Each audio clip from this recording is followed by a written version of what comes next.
بسم الله الرحمن الرحیم. السلام علیکم. د وخت کې جواد خان تنگی د یوټیوب پیج دی او ساده ژوند زما د فیسبوک پیج دی دغه سلسله کې پروګرام پښتو ژبه کې کوم او یو ټاپک مې را غوښته دی دغه عنوان دی خانان به بیا سره خانان شي پکې به توی شي د رامبیل چمبیل ګلونه یا پکې بدل شي د رامبیل چمبیل ګلونه. نو موږ سره یو کشر دلته د ابتابات کې د دله تاسو کو دوی نوم او د دې شعر مطلب څه دی بچنګ ستانو عطا الله ته د کوم علاقې لراغلی؟ مردان. دا شعر تا چرته مخکې اوریدلو؟ بالکل ما اوریدلو. نو ستا په خیال د دې څه تشریح کیدی شي؟ د دې هو تشریح څه کیدی شي لکه څنګه چې مالدار خلک دي کنه هغه یو بل سره اکثر جنگ جګړې سړیو کې نه باقي پاتې یو بل سره میلاو شي او کم شي غریبانان بیا په خپل جنگ کې په خپل ومنس کې ون خلی کنه نو شیطانان باقي ذات پښتنو کې شیطانی کې نو مالدار چې څومره خلک دي هغه به واپس یو بل سره کنیکټ شي خو غریب چې غونې غریب خپل ځای پاتې شي. بالکل عدل شي کې دا رامبیل چمبیل یو ته لږ بالکل غریبانان خلک دي څنګه موږ سټول والا بس. نو دا موږ ته عطا الله خان د دې او تشریح کوم نور پښتانه مرګریم چې دلته کوم روزګاریان دي هغه دکانونو ته بمزو نو موږ سره اوسېږي زموږ دا پروګرام ګوره.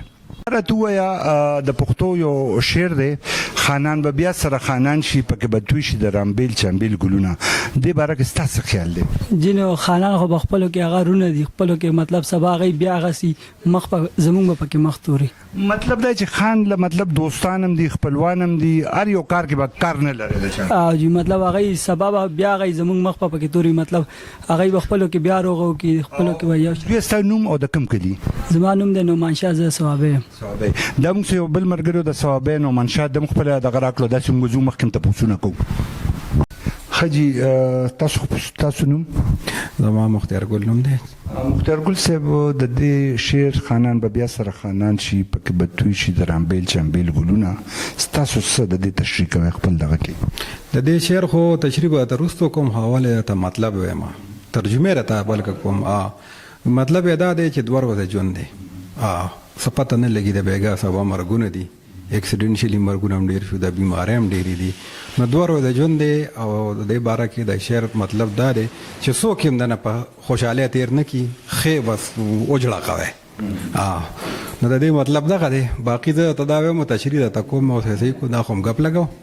تشریح دا ده چې بھائی تاسو د چا په کار کې کار مه ساتئ. یو سړي چې هغه خپلو کې روان دي نو کوشش کوي چې د هغوی جوړ وکړي د هغوی منځ کې کاڼي مه ټکوي. هغه دغه مطلب دی د اردو جلتی پیتل کا کام نه کوي. ٹھیک ده.